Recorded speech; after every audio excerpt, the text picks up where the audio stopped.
Okay, gonna do another review today there, guys. Another one of the beers courtesy of YouTube user JakobSchweikart. This is Duvel.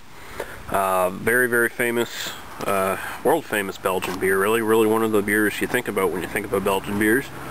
Strong golden ale, 8.5% alcohol by volume. Not a Trappist beer like a lot of Belgian beers tend to be. This is actually from the Mortgat, I believe I'm pronouncing that correctly, brewery. Duvel's an interesting one. First off, the name is basically Flemish for a devil. I believe the legend, or the saying goes anyway, that when it was first tasted, someone said that's a devil of a beer, and that's how the name came to be. Who knows? This was established in 1871. It has a bit of a British lineage to it. The original beer that the Mortgat brewery brewed actually was darker, and it had McEwen's yeast, as in McEwen's from Scotland. They decided to change things up, though. They kept the they kept the ale fermentation, they kept the alcohol up, and they kept basically everything else, but they changed up the malts they use. So we have more pale malts, and I think they changed the hops around too. But basically, its roots are in more of a British style beer. So we're going to get into it here without further ado. It says this thing will expire before 2012, so I don't think I'm going to run the camera that long. So we'll see what we think about it, and I get to finally use my glass for what it was made for. Okay, we're back with Duvel.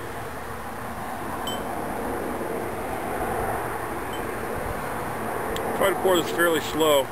It's pretty aggressive on the carbonation side of things. It's bottle conditioned.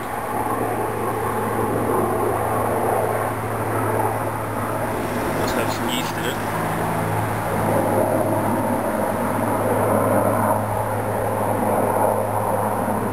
Yeah, there we go. Alright, as you can see, like, big head there. Big sort of really foamy head.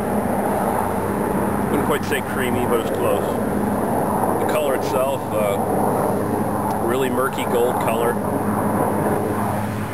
Although the yeast isn't specifically visible, it is murky in there. It's definitely unfiltered. It has some nice carbonation coming up. Looks a lot like a kind of like a German Hefeweizen, sort of. Taking the color and the carbonation. So we'll go right to the smell now. Oh, beautiful.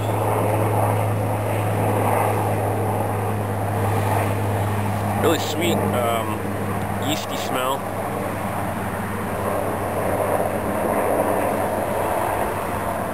It's not incredibly powerful or strong, but it's a really nice, pleasant, yeasty smell. It has sort of a lemony and orange zest kind of thing going. Maybe a little bit peppery, but not quite. Yeah, it's got this sort of candy sweetness, sort of gives off to kind of a citrus.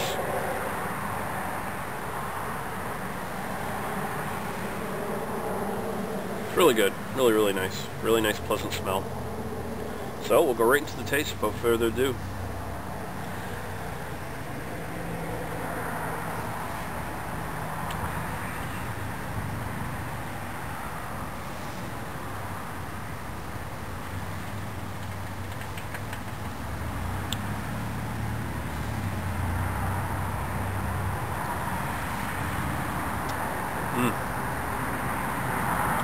Again, you get more of this citrus, this sort of orange zest flavor come out. It's got this really nice peppery finish to it from the hops. The yeast is in there. You can definitely detect some sweetness from the yeast itself.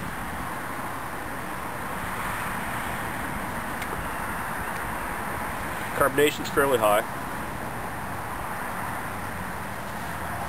It's almost got a clove-like character to it.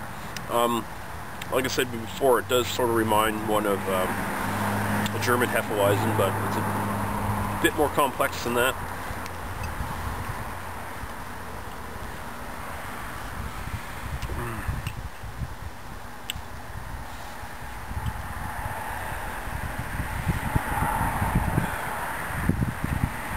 That's great, and the 8.5%, it masks it very well.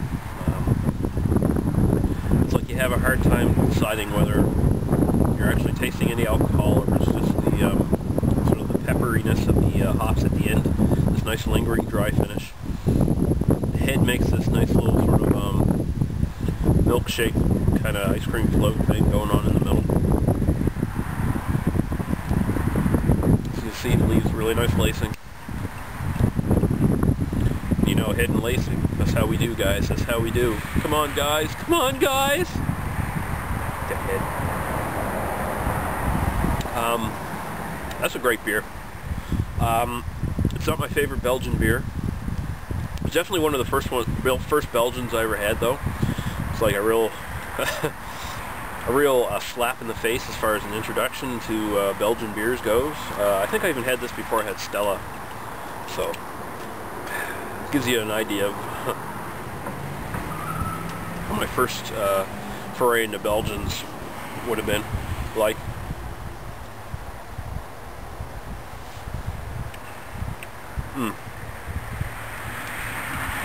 Yeah, this really nice dryness comes out in the end.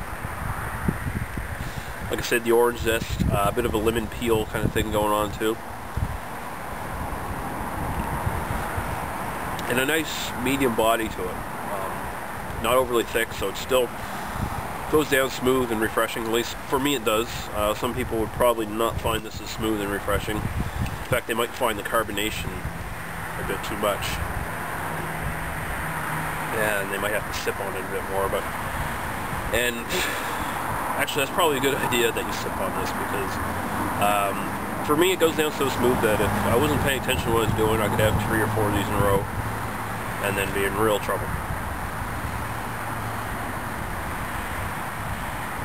There's a squirrel on the deck.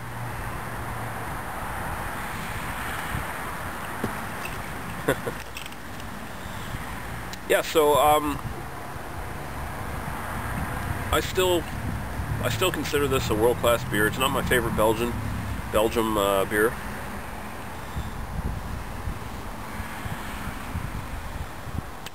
I'd definitely give it a 4 out of 5. I mean, it's not as overly complex as some Belgians are. It's definitely much more focused on a few different things, a few different aspects, a few different flavors. But it's a really great beer. It's a well-made beer. It's a world-class beer. I think 4 out of 5 is a pretty fair mark for it. So Duvel, 4 out of 5. It's a great beer. Probably not for beginners into the Belgian style, though. Yeah, great beer. Cheers, guys.